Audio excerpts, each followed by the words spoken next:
Sad news for Defense Distributed and all fans of 3D printing guns this week. In a court ruling of its own, in a 2-1 decision, the Fifth Circuit Court of Appeals ruled that distributing copies of files used for 3D printing guns is not protected by the First Amendment, and it is in fact outweighed by national security concerns.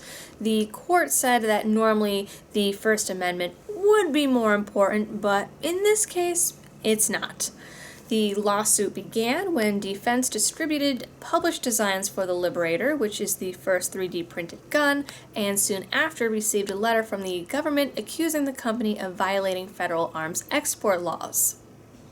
The company did remove the files and instead applied to the government for special permission to repost the designs.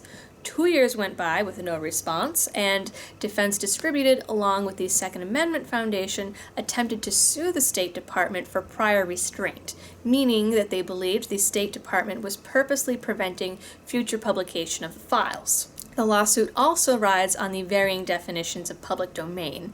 The original laws involved in the case don't explicitly recognize the internet as public domain because they were written before the internet, and they certainly don't explain what to do with the files that have already been downloaded and circulated thousands and thousands of times.